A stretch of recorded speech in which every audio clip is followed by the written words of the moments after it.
Welcome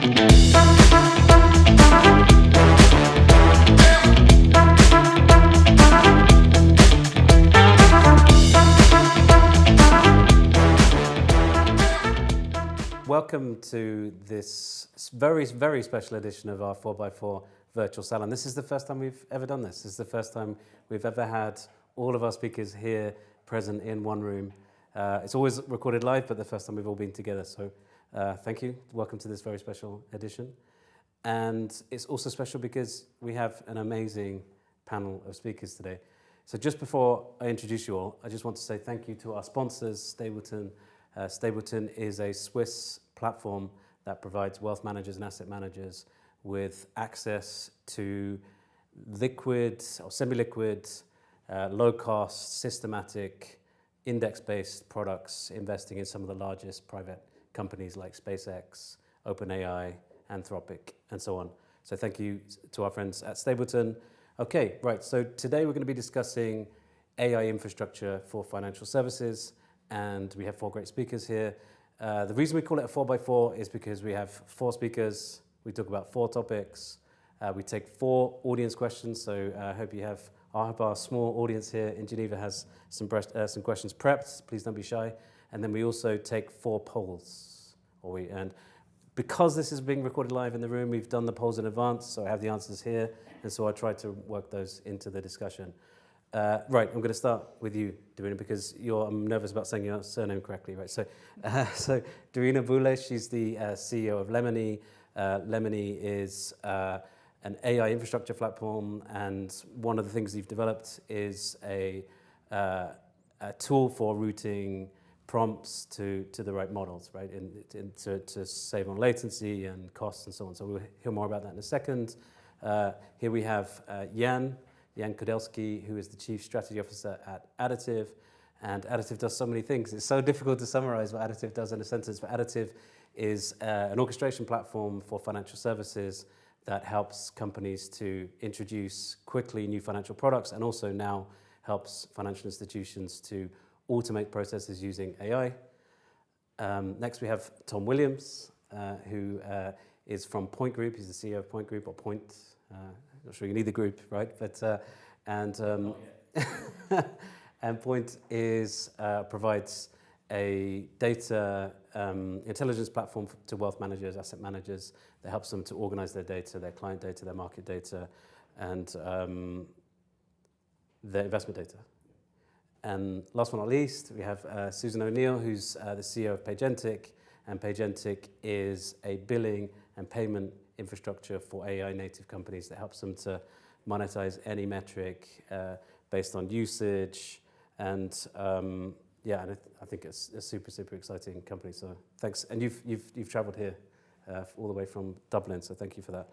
Right, okay, so we're going to get started with topic 1, which is on the new foundations, modern infrastructure in finance. And I'm going to start with you, Susan. Okay. From your vantage point over there in Dublin at Paygentic, what are the biggest gaps in today's payment infrastructure that limit the full potential of AI? From our perspective at Paygentic, one of the things that limits the full potential of AI is giving AI agents the ability to access and pay for data and services they need. So those transactions make no sense from an economics point of view. They're often high volume, low value transactions, which traditional payment infrastructure is simply not set up to support. So if you think of traditional payment processors, most of them have like fixed minimum transaction fees. Those transaction fees can often be higher than the value of an agentic transaction itself. So that's one of the reasons we built Paygentic from the ground up, to support agentic transactions. Fantastic. Dorina, I feel like your value proposition is similar, right? In that you're also helping AI founders to cope with variable costs, high variable costs, and so on, right? So can I ask you to talk about the opportunities you see in this whole space, like this emerging space of dynamic routing? Yeah, so objectively, we're actually all doing AI wrong. So it just evolved very naturally that we took a new technology with Gen AI and built technology as a product out of it. And of course, the priority was to make it work. However, how did we make it work? We just routed everything to one big model because that's the one that was there, that's the one that worked and was sufficient, but also powerful enough to kind of solve everything. But now it's somehow the time to take a step back and say, okay, what's actually useful and efficient to really make it work on a sustainable basis. So that's what we do with Cascade Flow. We actually take the queries and the tool calls during generation, so you do not have to understand or know upfront which type or cluster or characteristic comes in, and route it first to smaller domain-specific or just powerful small models. See if it's enough to be answered, and if not, then it's dynamically cascaded to bigger models, and thereby can drastically reduce the costs that are used with those big models. Yann, at Additiv, how does that work? I mean, so do you tend to just work with one large language model, or do you also, or is it up to the client which models they work with? And what's the secret in your world when it comes to, in fact, we're going to work in our first poll answer here, which is, do you think AI agents will soon be able to complete financial transactions autonomously? And 74% of our audience says yes. So tell us also your secret for kind of actually putting agents into production at Additiv, which I think you're doing quite successfully across like insurance use cases and other use cases. A couple of questions there, but yeah, like first starting, I'll try to dissect it and there. So we work in multiple model-based models, but we choose basically the model that's accurate for the use case that we're trying to solve. I think down the road, a cascading approach could definitely make sense to optimize Were you cost. aware of Cascade Flow? We talked For 5 minutes now. That's good. That's great. So basically we use the model that's most appropriate for the case that we're trying to solve. But maybe I have to go a step back and actually what we're doing, what problem we're solving, even pre Gen AI, let's put it, or agentic AI, let's put it that way. And so we work with institutions, incumbents that have a lot of fragmented systems, core systems that do their job that they're doing really well. But it was really fragmented. They had siloed integrations left and right. And so we basically sit on top of those core systems. We abstract process and business logic onto our system to then orchestrate workflows end to end. And that basically enables our clients to offer better services, a better client advisor experience, innovate and automate as well, more efficient, and be more efficient. Obviously, agentic AI or Gen AI or other AI tools help a lot in supercharging that and make it even more engaging, more efficient. And as such, we're basically embedding AI wherever, whenever it makes sense on our platform. So we're not offering an AI-only platform, but it's a combination of AI with a domain-specific layer that we have with business rules that we can combine, right? So we can play both ends. And I think that combination we believe in brings the efficiency gain, the experience gain. Could you just give us? I know there's a section later which is real world impact. So not to jump ahead, but can you give us like a specific example of like one sort of process in which you're able to sort of introduce agents or automate end to end? Yeah, I think, they're different flows, but I think, let's take a credit process for now. I think, yes, credit decisioning is a different level, and you also have regulatory guardrails around, right, what you can do and what not. But obviously, on credit, very simple, you have a lot of structured and unstructured data out of it, so you can make a lot of sense and pre-work and pre-populate a lot of data, a lot of calculations, logic, beforehand for the advisor to work with. But that's just one thing. That's basically using the same approach that has been done before, ingesting AI to make it a bit more smoother, better, more efficient, right? But you can also think about turning the whole process upside down, right? I mean, in the digital age, we always talked like if you have an analog paper-based process, it makes no sense to digitize it one-to-one, right? I think the same applies in the world of AI, right? We had a digital process. It makes no sense, or probably makes no sense to take it one-to-one and just ingest AI. You can rethink the whole process how it works, and that's what we're working on. Perfect. So what I love about this group gathered here is we're all sort of representing slightly different points in the AI stack, right? And also slightly different parts of financial services. So Tom, you're mostly focused on wealth managers, right? Yeah.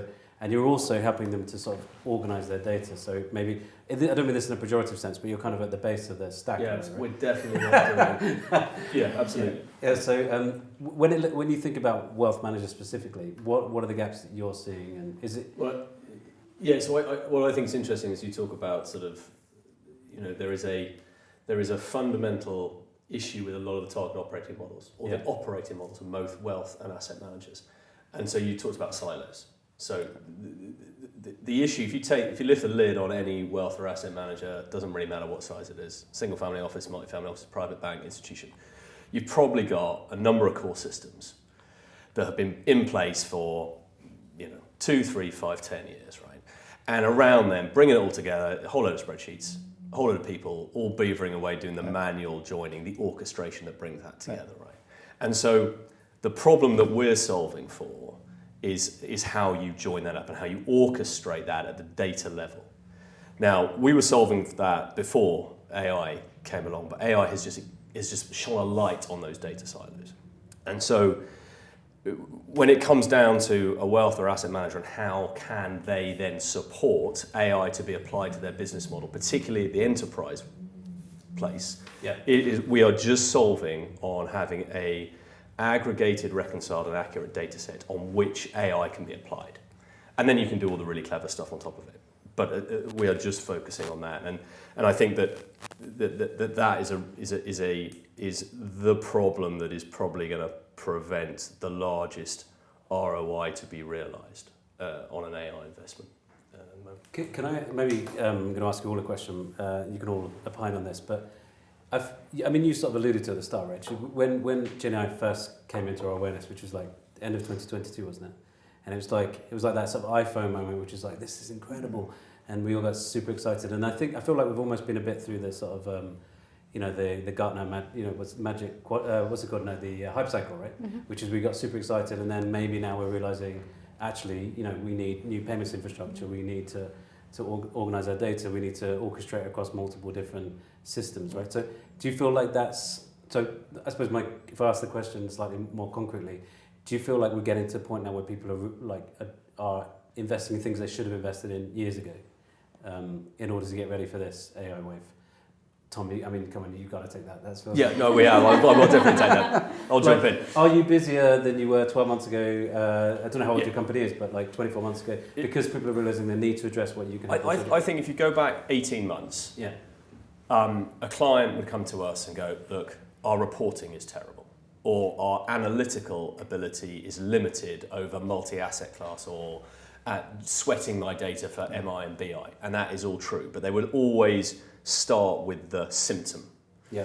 And then you'd lead them back and go, the root cause of this is because there is a lack of an infrastructure that allows you to sweat your data in the whole. Bring together multiple asset classes, multiple clients, enrich it with market data, enrich it with outside data, whatever. Bring it into something you can then start asking questions of it.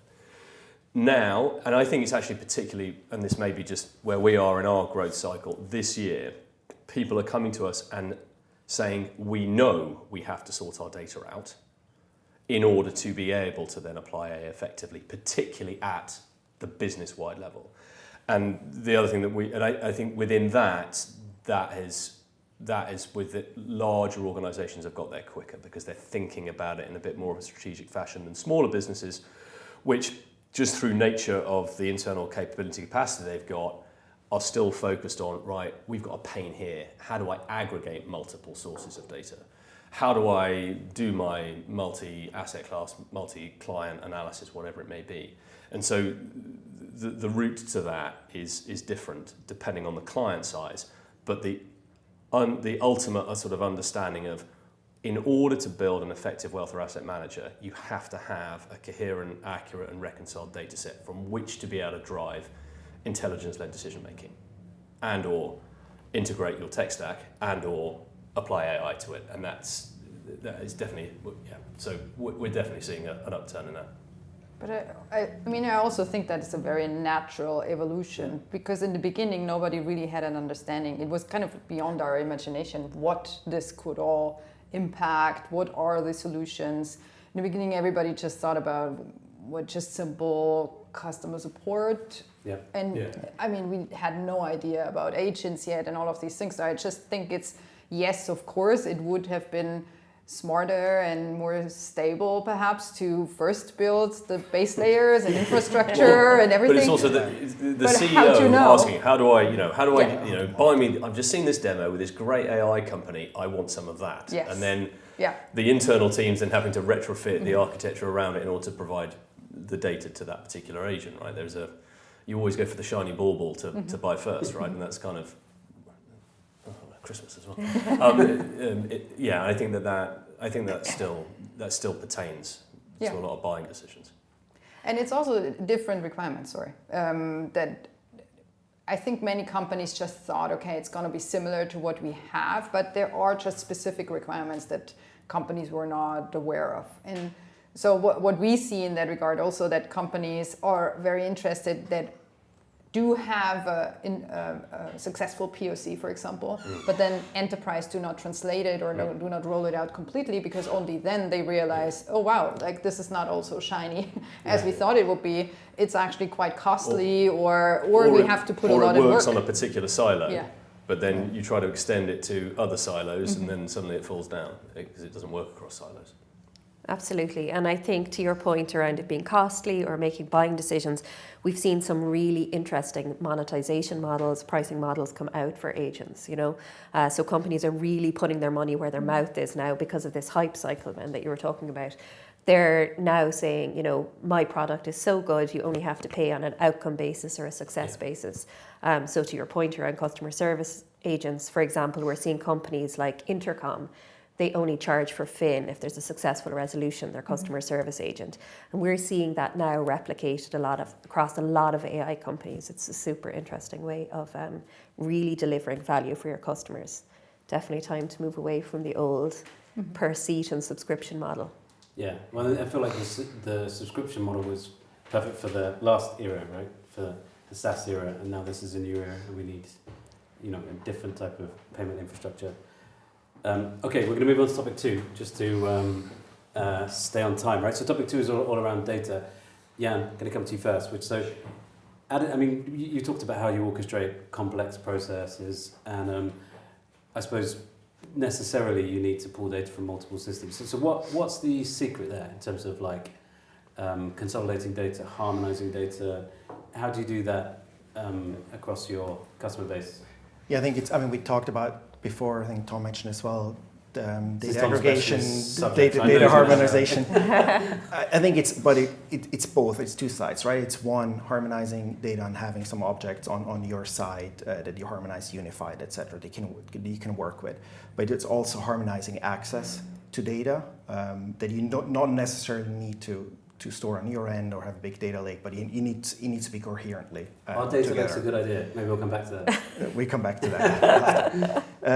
And then it's on our end, it's more than just aggregating the data and reporting and reading data, right? It's bidirectional. You need to be able to write as well, and you need to bring meaning to the data, context to the data. Otherwise, if it's just a data dump, then there's not much you can do with it, right? And that's the secret sauce pan. I think we talked before the podcast. Actually, like the plumbing itself is not the most value add, right? It's after what you do with it once you have the plumbing. The plumbing itself, we talked about custodial fees for 20, 30 custodians. That's becoming more and more a commodity, but it's what you make out of it, the context, the meaning that you give to it, and how you can use it. Plumbing's boring, but plumbing in every technology cycle, people do the plumbing tend to make the most money, right? So yeah, plumbing's boring, but normally quite profitable. Yeah, it is. I mean, I can only speak from sort of like the wealth and asset management side, but you're absolutely right. I mean, we talk about something called a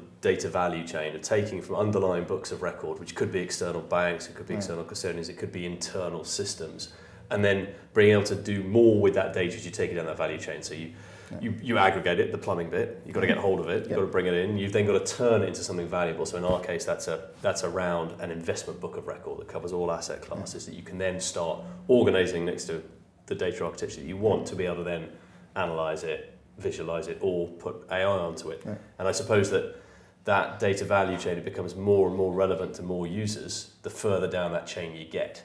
Mm-hmm. The plumbing is super important because it's kind of like the commodity on turning on and off a tap. You have to have that.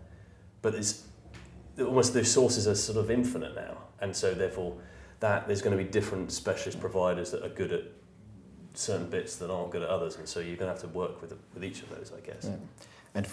And for us, I think one key point is, I mean, yes, it's about aggregating the plumbing, but it's that we can bridge also the gap, right? You have some core systems, even if they have the data, if the logic is sit in the core system and you can't extract their logic or you can't access it, then there's not much you can do with the data. So that's why we do the plumbing, we extract the data, but we also extract business logic and process logic on top that we then can work with it, because ultimately you need to work with it.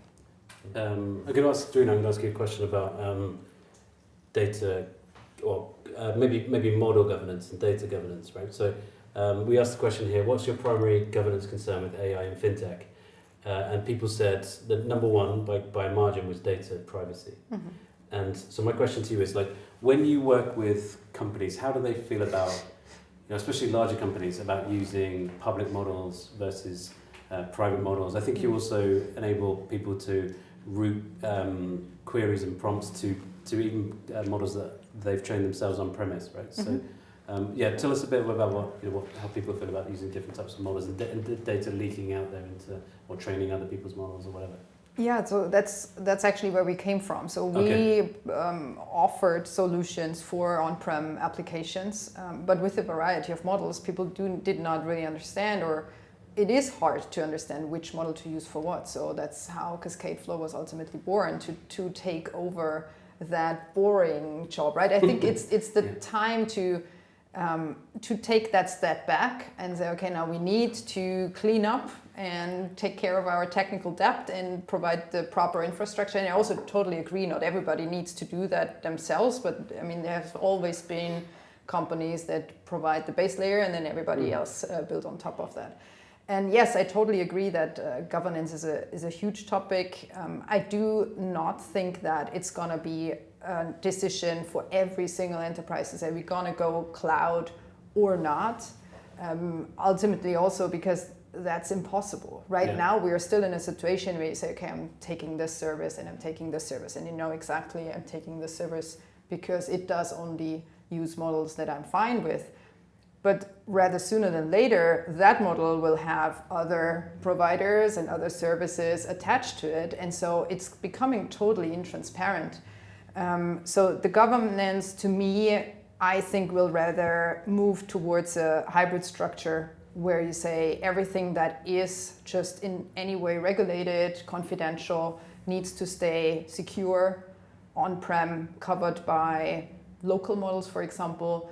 Edge applications will become very relevant, while complex tasks, multi-reasoning processes could still run through the cloud. And I mean, that can all be cascading, basically. It's just a matter of what is your main priority. Of course, cost is an attractive first step, but ultimately things like latency or confidentiality or governance or whatever, certain industry criteria, it's all the same method ultimately in several sides of the same coin, so to say. Susan, payment data. So there's obviously payments throw off tons and tons of data. What are you seeing there in terms of the difficulties that people are having capturing that data, reporting that data, analysing that data? What's happening in payments as regards data? Well, I suppose there's a few things. To your point, usability. Yeah. I mean, all the information is coming from different places. The data needs to be structured in a way that it's actually usable. The next thing, of course, is speed. If you want to use that data in order to make a real-time decision, if that information is coming from different processors, different banks, different card networks. They'll all have different latency, different speed to actually getting that information. If you're using the information for something like dynamic pricing or fraud detection or something like that, speed is really important. And then, of course, compliance. I mean, payment data is super sensitive.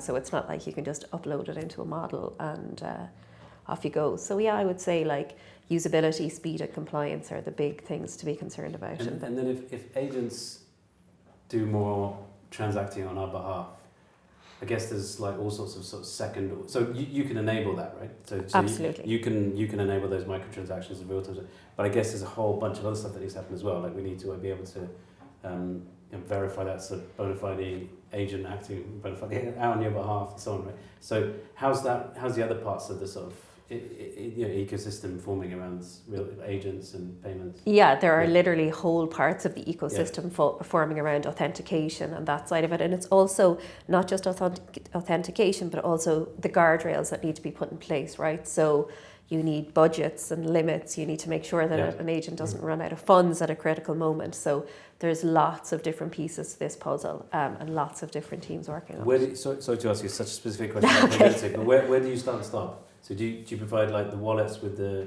limits and Exactly. the funds? Okay. Yeah, that is our core value proposition. That and of course like billing and pricing would be the other pillars around what we're doing.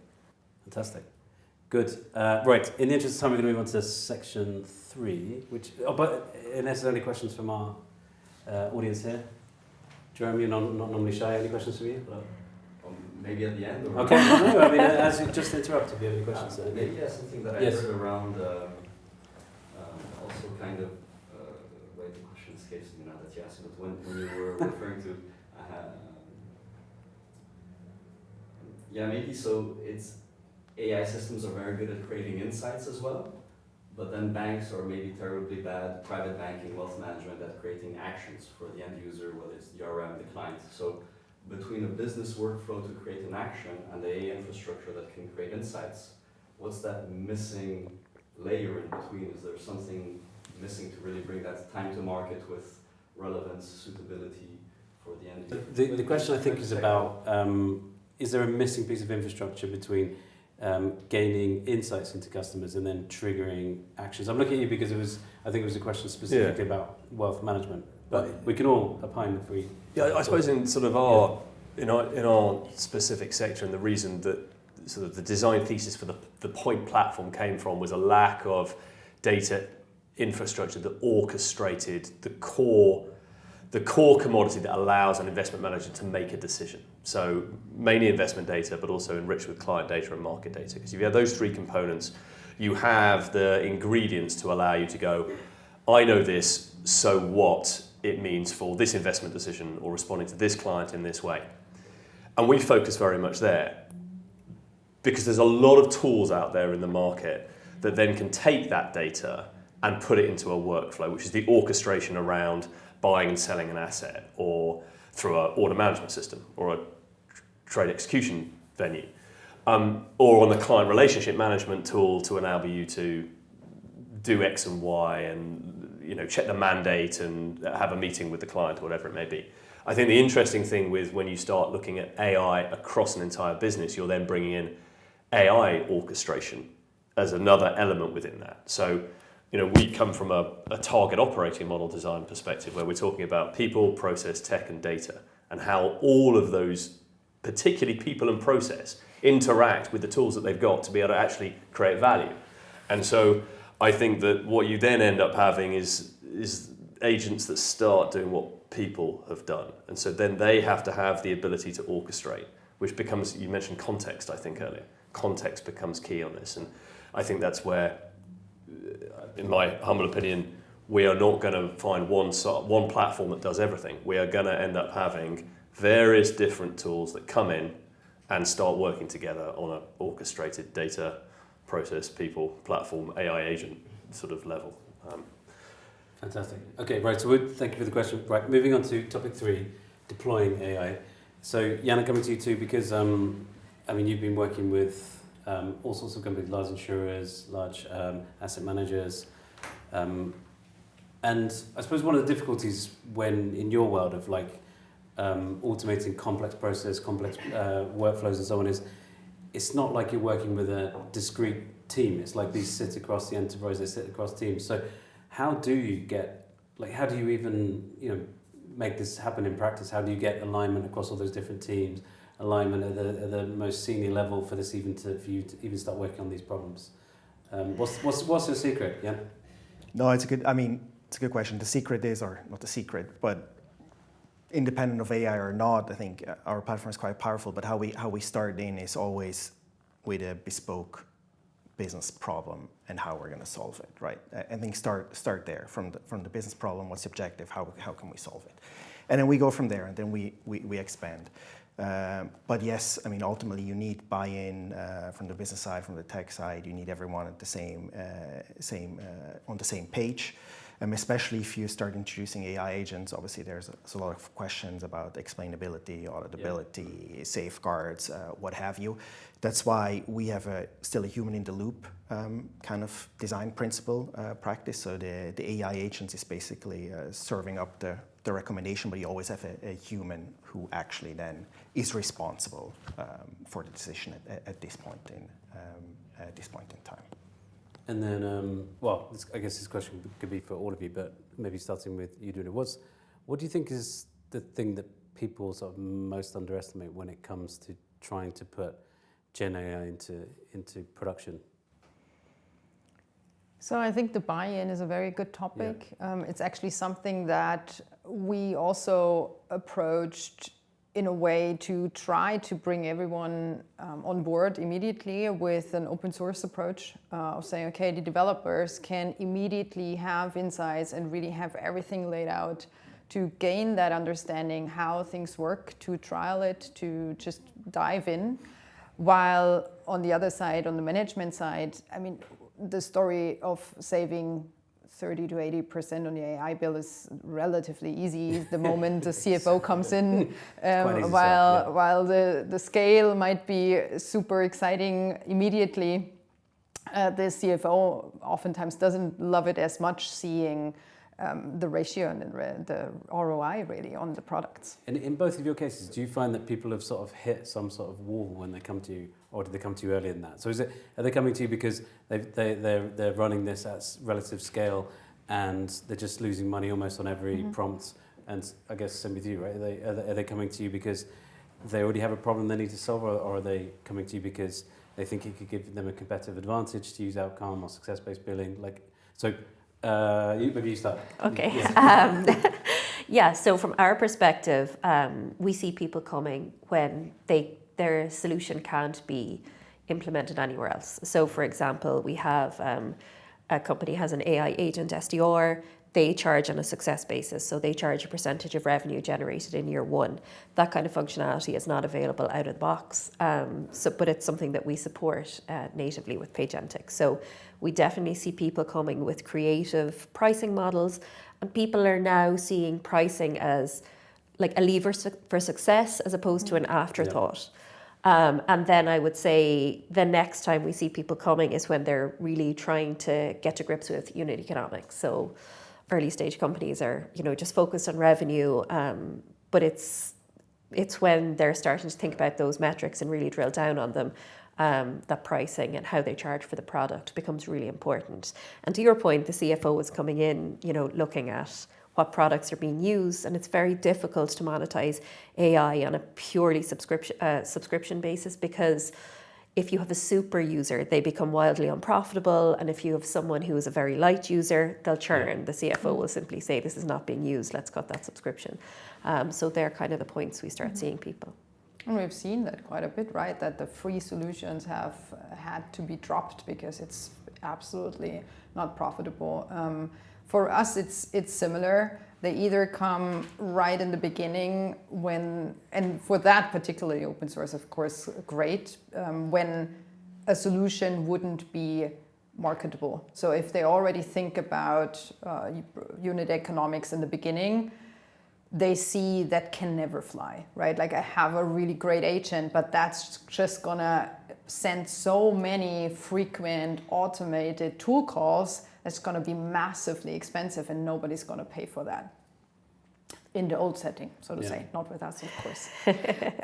The other are then really when the companies are scaled and when typically investors, CFOs, or the more financial sustainability perspectives are coming into play. While it is on the market, it's super successful, it was all just priority to scale, to grow. And then at some point they realize, okay, this is not a lasting success and we cannot just continue. And then the cleanups is starting and there is so much potential that's just left behind simply because of that static routing to a big, totally oversized model. Yeah. And it's fairly easy to redo the base layer and really cut the costs and make more products coming to market, make more products profitable and sustainable, and then ultimately also more attractively priced, right? If you do not have that huge cost load on your side, then of course you can also become way more competitive on the pricing side. Tom, I'm going to ask you what you think institutions have most underestimated when it comes to implementing Gen AI. And I know what you're going to say because for those of you who don't follow Tom on LinkedIn, he's doing a video almost every day, you know, talking about, I'm exaggerating, but he quite often does. But he's a little bit his hobby horse, right? Talking about how people have underestimated having sort of unified, consolidated data. So talk to us about that if you want to, but also talk to us about like explainability of data, because in your world, you know, you can't really just you can't have an agent talk to any customer about any product. I mean, it all needs to be traceable, and so like, talk to us about that. Yeah, I think you can almost put on the auditability side. Yes. The reason why I advised on this investment, or the reason that I said this to this client, is almost independent of AI. Yep. So, why did you invest me into this at this particular point? You should be, as the business, be able to reply to that client because this is what we knew at that point in time, and these were the reasons that we made that. Or we need to be able to report on that data for a regulatory filing, or to answer a client question. That is just a challenge that is based upon having control of your data, so you can ask a question of it through either an AI means or any other conventional tool. I think AI, again, it just puts the need to have that explainability on steroids, if you like, because regulation is catching up, and so it will not be before long. It will be unacceptable to say, well, why did you do that? Oh, well, because AI told me to, right? It just cannot happen. And so therefore, understanding the data lineage and the reason why a decision was made, whatever function of the business is going to become absolutely key. And then also that the AI itself does not become a black box, that you still retain understanding of what you need to be able to do internally. So AI is great at a number of different things. It is not a deterministic calculator for working out performance. It is not going to be you have to do your maths before the AI gets hold of your numbers, and you've got to be able to stand by them.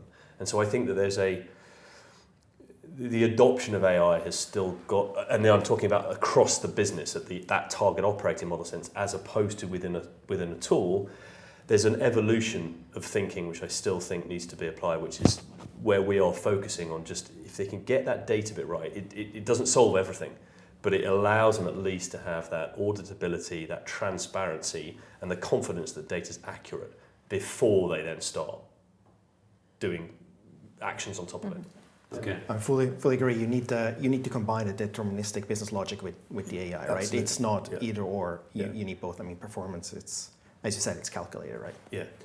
Just because we need to move on to stay on time, we need to move to real world impact. But you can carry on talking about that topic. I just want to signal that we're in now section 4, real world impact. So how do you do that? How do you sort of, and maybe your cascading does this too, but how do you route things to a deterministic model for certain things, generative model for other things? That's all built into the workflows, is it? Oh, and you have a human in the loop, as I understand. So how does this all work? I mean, right, yes. Yeah. So right now it's built into the workflow. Okay. So you basically decide what to use. But I mean, there are also multiple agents, and there's the concept of like a coach, like an agent orchestrating a team of agents, right? Oh, cool. But right now it's built into the workflow. Player manager agent. Sorry? Player manager agent. A player manager agent. Yeah, it's a good analogy. I need to remind you. I need to copyright this one. You had it here first on that. No, but right now it's built in the workflow. There's still a human in the loop approach right now. I mean, what the main use cases we see it for is really advisor efficiency, internal workflows. It's not yet, at least in our client setup, let loose freely to clients directly, so to speak, as what you said, Tom, right? I mean, even if AI comes up with a recommendation, there's still the human oversight over it, right? It's also guardrail. I mean, wealth management, is this instrument suitable? Is it appropriate for that client? Does it fit my investment policy? Is it within the mandate, right? And there's still things that will need to be checked or are currently checked. And I suppose what I find fascinating within that is that, so we've got clients at the moment that have the AI tools, if you like, and they are, you said this, they are just tools, right? And so we've got we use Copilot because we're a Microsoft stack, and then we've gone with a proof of concept with an AI agent company that's looking at compliance or whatever. And so you can see these, exactly like happened pre-AI, operating models built out of different AI components, right? So the challenge is going to be how you bring those together, right? It has to come together ultimately, right? Otherwise, you still have silos marginal silos, marginal benefit, right? If you can't bring it together, then it's not the step change that you're hoping for, right? And that's just the complexity that's gonna be huge, right? Because every agent is then again several agents, and they are talking, and then you have the manager agent, and what did you call it, the manager agent? Player manager, and the supervisor layer, and so on. And then you get to transfer season, which is when a license falls out, and you go, right, I don't want Claude anymore, I'll bring in exactly. I'll bring in but Microsoft. That's then the complexity, right? Like somebody has to be there and keep the oversight. So that's exactly how you said, where we kind of come in. You do not have to have the oversight anymore. You don't have to define upfront, okay, this part is going to this model and this part is going to this model, because we don't even know, or most of the time we don't even know what's coming in or what kind of query, what kind of tool call. Is it a super, super easy thing? Well, then why do we route this to the 4.0 model, right? That's $3 per million token, and just the bills are exploding. When it's a super easy task, it can be answered by a small model. And I think that's where we're heading to, that basically the agents are managed to become efficient in themselves. But then, of course, we need a management layer that keeps the oversight and that keeps it visible, what is used when, to what degree, to keep that transparency and to enable governance ultimately. What, were humans to be needed? We just maybe to switch on the agents in the morning, right? I think humans will always play a role in terms of governance, but we need the tools for the humans. Yeah. So I don't think the agents are the problem. It's a good question, because this brings into sort of shadow AI use, right? So you have those tools, AI tools, that are provided by the business to their people, and then the fact that, Barry down in compliance has also got his own Copilot or his own ChatGPT and decides to do something off on the one side because he can shortcut it, which takes you completely out of the governance loop. And then suddenly Barry's put a whole load of GDPR compliant data into Claude, and it's gone to the United States, and suddenly we have an issue. So that's when the people and the process bit become very intertwined. You've got to bring them together, right? Yeah, absolutely. But with cascading, for example, you could also say, okay, everything that is in some way confidential or IP protected only is routed then to local models, for example. Does that mean that, who's your hypothetical person? Barry in compliance. Does that mean Barry in compliance couldn't send something? So exactly, yeah. So Barry cannot make a mistake anymore. Okay. Because that's exactly what happens also with shadow AI, with over-regulation, so to say, when management comes in and say, like, don't put anything into those chatbots or wherever, or don't put anything confidential.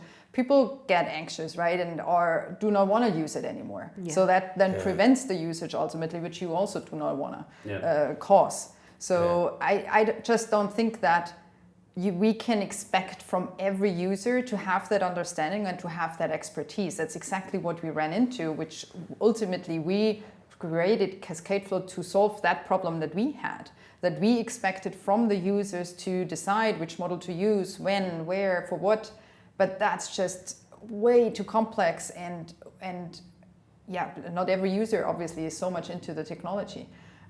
So we take that off. Do you everyone's feel like shoulders. for more adoption of AI, we need to just make it easier? Yes. Yeah. We're having a discussion about this on a use case at the moment. So within a wealth manager, a relationship manager, being able to create a brief about a particular client before they go into a meeting, and having this big internal debate about whether you leave that to be self-prompted. So I'm going to see Mr. Smith.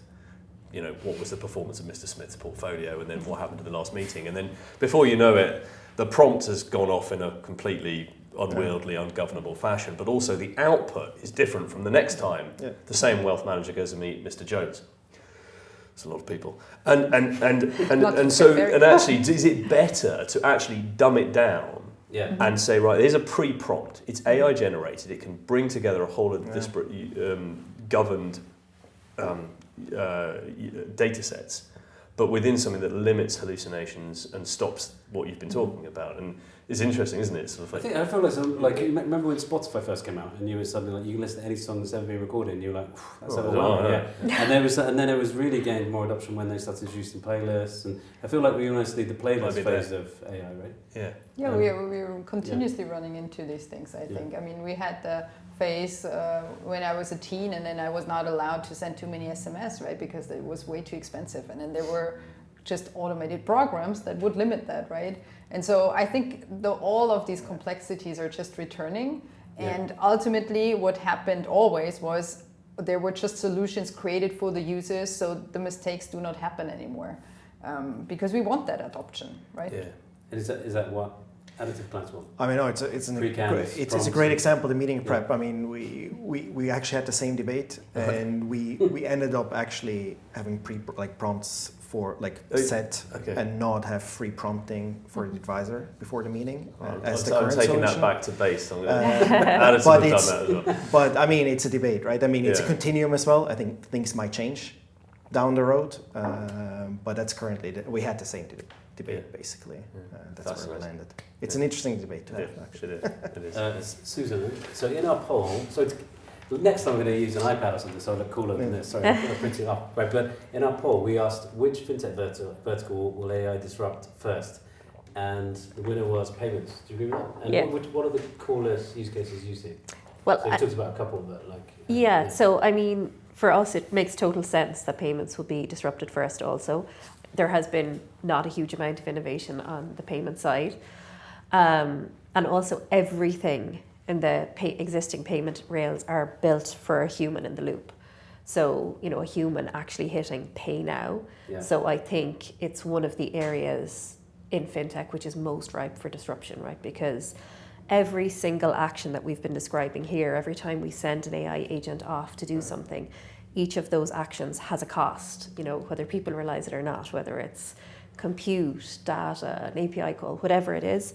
All those things have a cost, and I think payments is absolutely ripe for innovation here, because we need to put the pieces of those things together so that now payments can move at machine speed.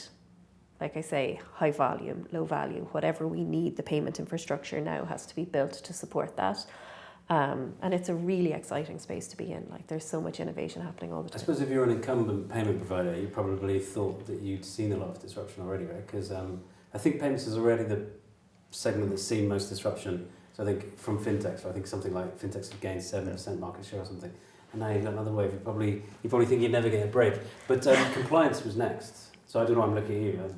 I associate you with like model governance or whatever. Do you agree with that? I feel, I don't know how you disrupt compliance, but anyway, maybe that could be much more automated. Or... Well, I guess I don't know who exactly answered, but I guess it I'm might not sure also be be driven by where's the biggest pain. Yeah. So I assume people would also wish for that to be disrupted because it's just painful at the moment. But I do agree, by the way, with the payments. I think one of the huge misunderstandings that we see in the industry or among startups is we are so used to SaaS being almost free that everybody is looking for the same KPIs, with forgetting that AI is not free at all. So while it feels as easy to scale, we have to consider a few more conservative metrics to be sure that it's going to be sustainable. Third on the list was wealth management, which I would agree with, because I think the problem we've always faced in wealth management is we've never really been able to sort of quote unquote democratize it, like, you know, to bring a bigger base of customers into professional wealth management. And it feels like we should be able to, right? Because it feels like, as you said, right, either where the pain is greatest or where the costs are greatest. Because, you know, Gen AI can offer, it can cope with edge cases, it can provide, you know, bespoke advice to customers. Not that we'd necessarily want to do yet, or without the right guidelines and so on. So it does maybe feel like provide advice, but not actually do anything with it. Yes. Definitely without a human in the loop. Yeah. I mean, it's interesting. So I think sort of our observation within the clients that we work with, you're seeing AI being applied to their business models, either from a portfolio management system or a CRM or whatever it may be, applying an AI layer to an existing tool, or the business itself working with an AI, third-party AI company to solve a particular pain, going back to your point. And I think we're seeing that compliance is one of the use cases that's being first tackled, because AI is very good at spotting patterns. Yeah. Or in a set of data going, hang about, this is an outlier, we should flag that. And you can support the human in the loop to be able to do that. So that's probably where wealth management and compliance, so there's a crossover. And then on the other side is things like client onboarding. And then how does one advisor be able to serve a wider range of people at a lower cost, which is then to your point on democratization. And I think the most difficult bit is around at what point can AI be deployed effectively to that core investment data and then start making decisions or advise decisions on investments, which then starts getting there's very little wiggle room for getting that right or wrong. No. And the other one that's on the list is lending, and I feel again like SME lending, perfect use case, right? Because so much of the cost in SME lending is onboarding SMEs, right? Like constantly sort of understanding whether they breach their covenants, like reporting, like it feels like it can really take the costs out. Because actually the lending decision doesn't require that much. I mean, obviously it requires capital to lend the money, but the lending decision is not necessarily a very sort of time-intensive or costly exercise. It's like the onboarding and the report, all that stuff. It seems to be where the costs are in. It's preparing the case, right? Yeah. And I think their AI can for sure help, Yeah. right? But I think initially it's a support, be it for the credit officer, be it for the advisor out there, creating or establishing the case together with the client. And I mean, obviously for very simple cases, I mean, a cash loan, then I mean, it's quite automated as we speak already, right? But if you go into more complex lending situations, it's usually have a lot of documents, a lot of information that you need to share and make sense out of it. And you need to cross-check as well, right? Detect anomalies, does it make sense, etc. I think their AI can really support the advisor or the credit risk officer in making it more efficient. Okay, any more questions from our audience? Otherwise, yes? We've seen so much disruption on the infrastructure side. Can the incumbents still, make a way through, or it's all over for them? Oh, right. So maybe just for the benefit, just in case that wasn't heard, like, who benefits most, do you think, from Gen AI? Is it incumbents or new entrants? Is that oversimplified? It's okay. Okay. Is this who wants to start? I can start. Look, Yeah. I mean, I think for the incumbents in our area, the difficulty for them is that they are now trying to retrofit a system that was never built for the agentic economy, whereas companies like Paygentic have been built from the ground up with this level of flexibility and granularity in mind. So it makes it much more difficult for the incumbents to try and do that retrofitting now. Is that why the incumbents are doing acquisitions in your space? I'd second that. I mean, I think if you look in our space, the front to back wealth platforms that have dominated sort of operations for businesses of all sizes, the portfolio management systems, what are they all doing? It's an MCP server, and then you can put AI on top of it, right? And again, just go back to that siloed point that you made. It just then accentuates the issues that are already in the business. But if I may push back, because this is your hobby horse, Yeah. of course, right? What about? But the incumbents sit on the most data. Yeah, I suppose that's the point. I suppose Yeah. this is where I would sort of push that to the infrastructure that can be deployed by the wealth manager to start having more control over their own data, ownership of that data as a core commodity from which they can then monetize that, as opposed to that being housed within to your point, a system was never designed with that use case in mind. It was designed to automate and to support workflow and process, not to be able to house data in a way that you can then sweat it, including with AI. So, but yeah, agreed. So that's why we exist. We can help incumbents actually to make best out of their core systems, right? So I think they sit on top, and we can help them actually take the leap to the next. So incumbents are in real trouble unless they work with additive, right? Okay, good. No. I mean, incumbents, they also have some other they have assets as well, right? They have benefits, right? But we can help clients, them data. Yeah.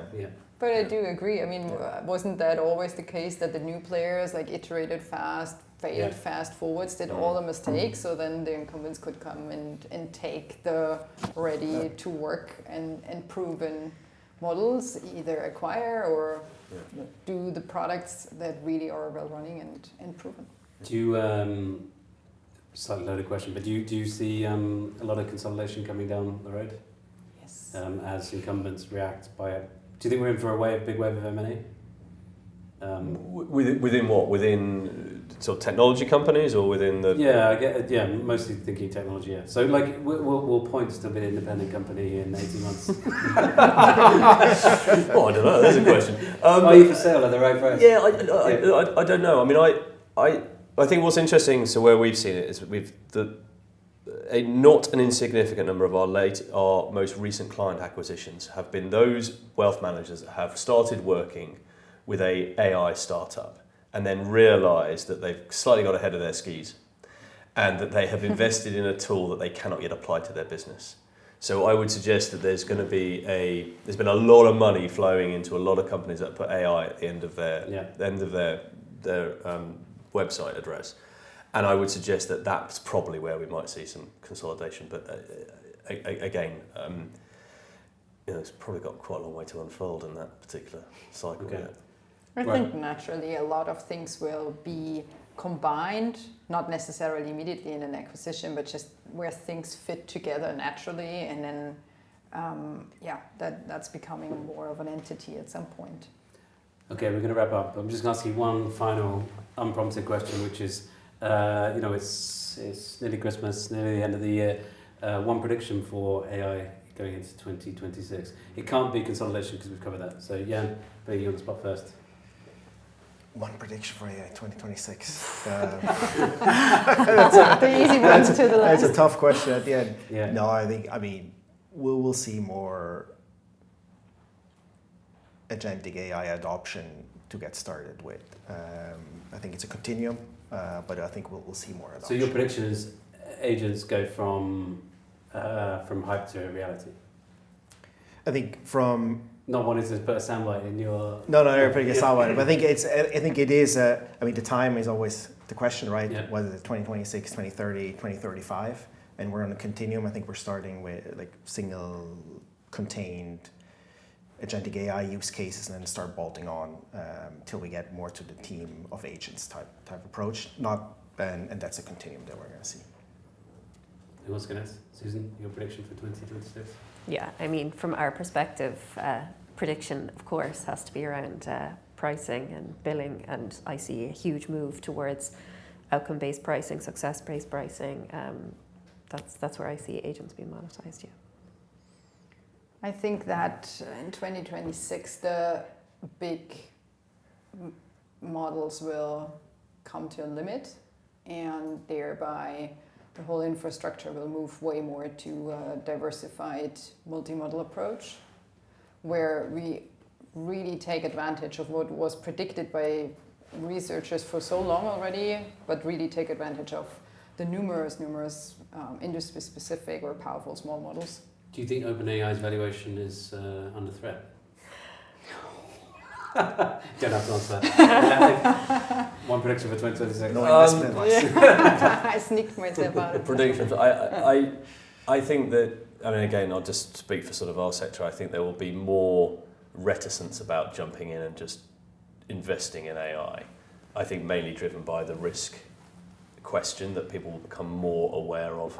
So you've spoken about a lot, not only on cost, but also on where is my data, what are my staff doing with that data, and then how does the business catch up in terms of governance in a highly regulated sector. I think that will be a big That felt like one of your videos, but like precisely what's your prediction?